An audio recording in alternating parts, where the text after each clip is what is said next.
Hello बच्चों, शुरू करते हैं आज का क्लास। आज हम लोग बायोलॉजी पढ़ेंगे।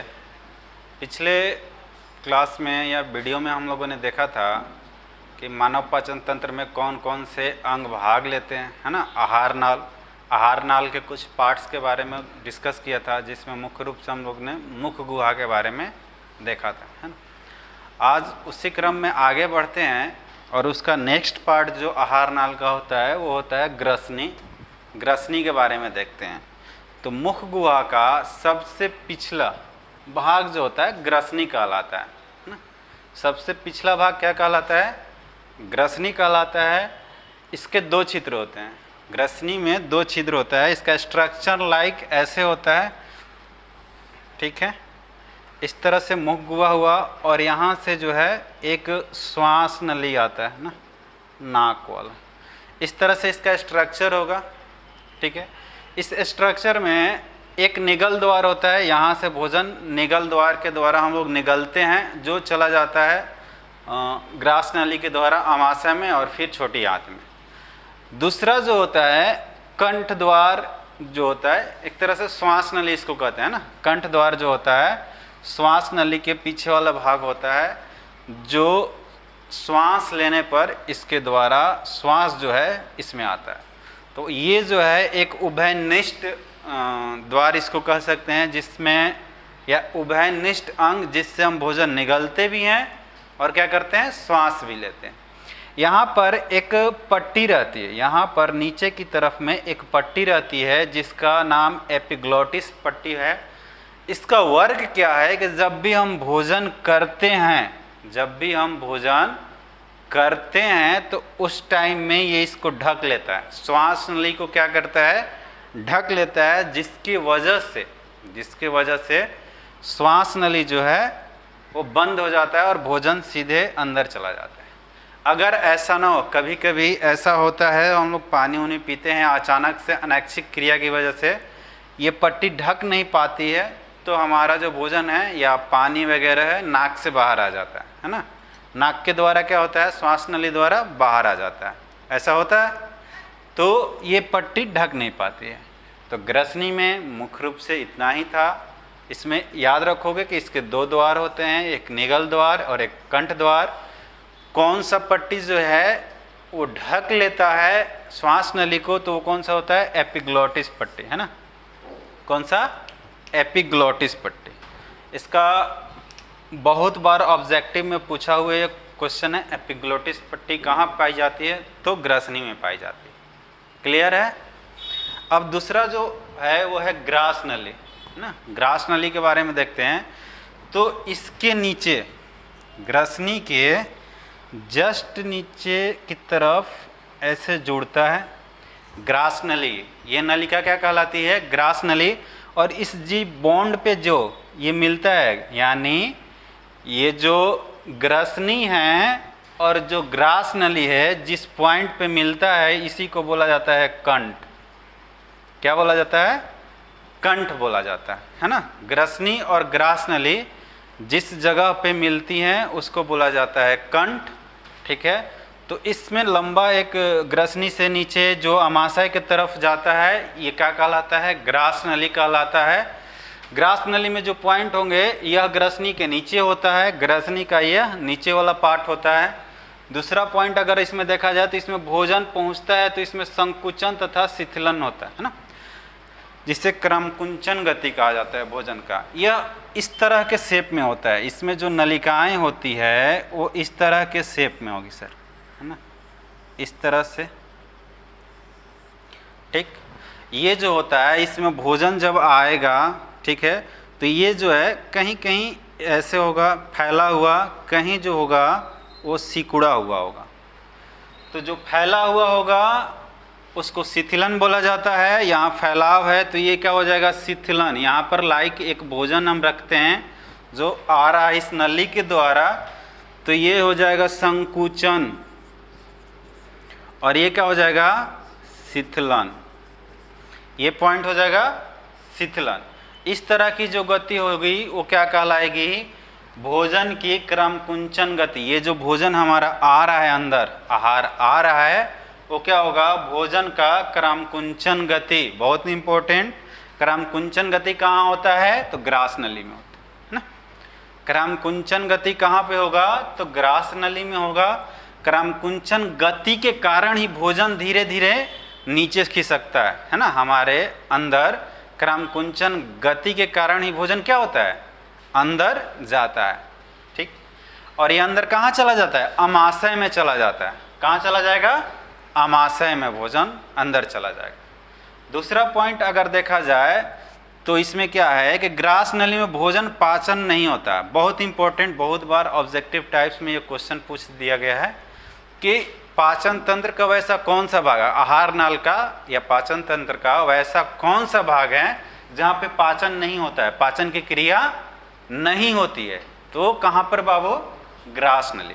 क्लियरली कहाँ पे, ग्रास नली, है ना। आगे जो है इसके द्वारा भोजन अमाशय में पहुँचता है। अब बता चुके हैं कि इसके द्वारा भोजन कहाँ जाएगा, अमाशय में जाएगा। इसमें इतना ही मुख्य रूप से इसको याद रखना है और क्रमकुंचन को याद रखना है। क्रमकुंचन किसे कहते हैं, है ना।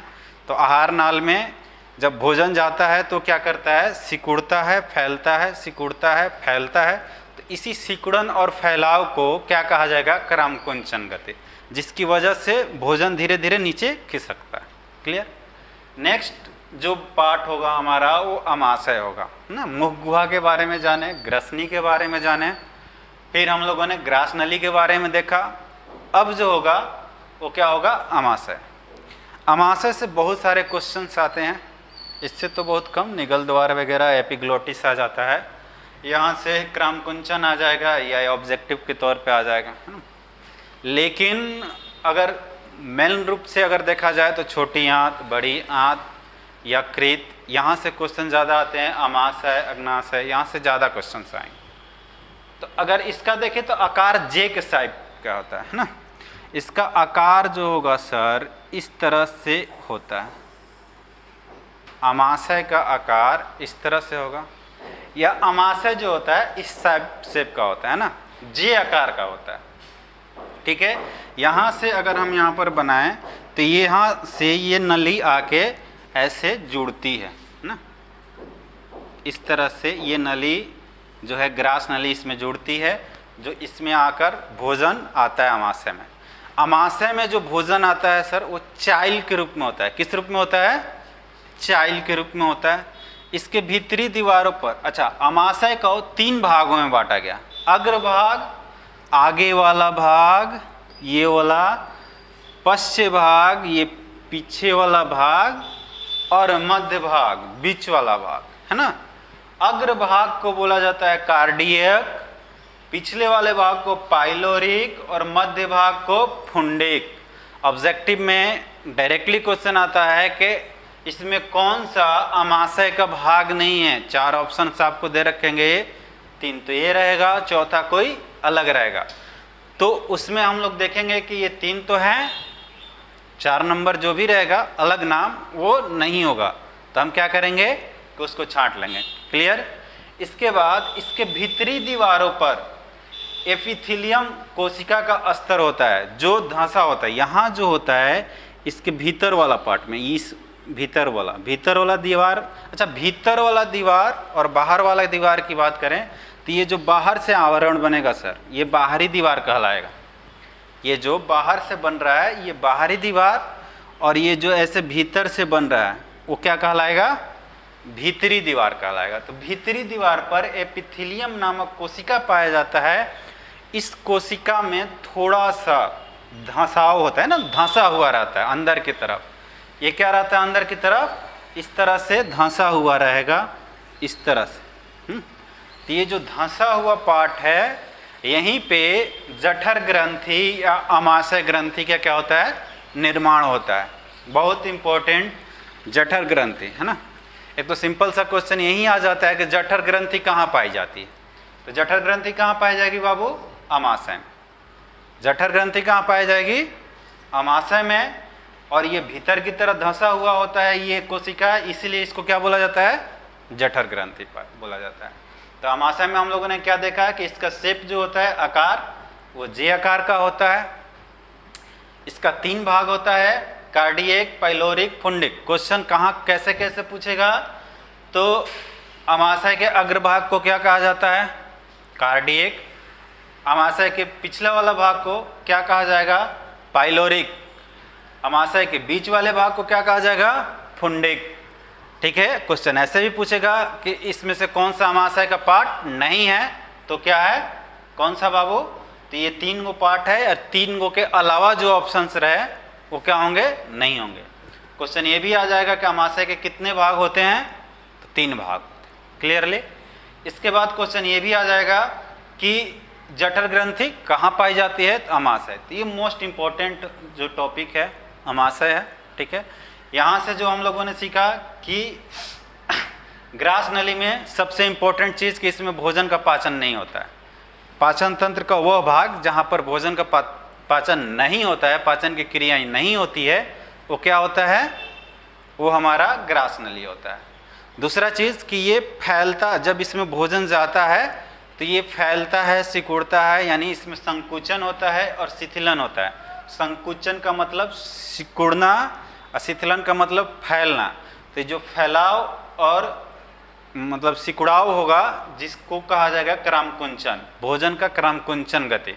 क्लियर। भोजन जिस गति से वो फैलता है, सिकुड़ता है, फैलता है, सिकुड़ता है, तो क्या कहलाएगा, क्रमकुंचन।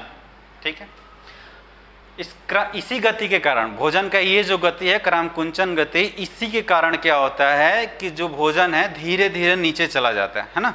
खाना खाने के बाद धीरे धीरे वो क्या जाएगा, नीचे जाएगा। ठीक है, और यह इसके द्वारा ग्रास नली के द्वारा भोजन जो कहाँ पहुँच जाएगा, अमाशय में पहुँच जाएगा।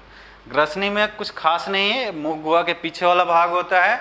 मुख गुहा के पीछे वाला भाग, इसमें 2 छिद्र होते हैं। एक जो निगल द्वार होता है जिसके द्वारा हम लोग भोजन निगलते हैं, तो इसी के द्वारा है ना ग्रास नली में पहुंचता है। दूसरा श्वास द्वार भी कह सकते हैं उसको, नासिका द्वार भी बोला जाता है, जिसको कंठ द्वार भी बोला जाता है। यह कंठ द्वार जो होता है इसके द्वारा हम लोग क्या करते हैं, सांस अंदर लेते हैं। क्लियरली।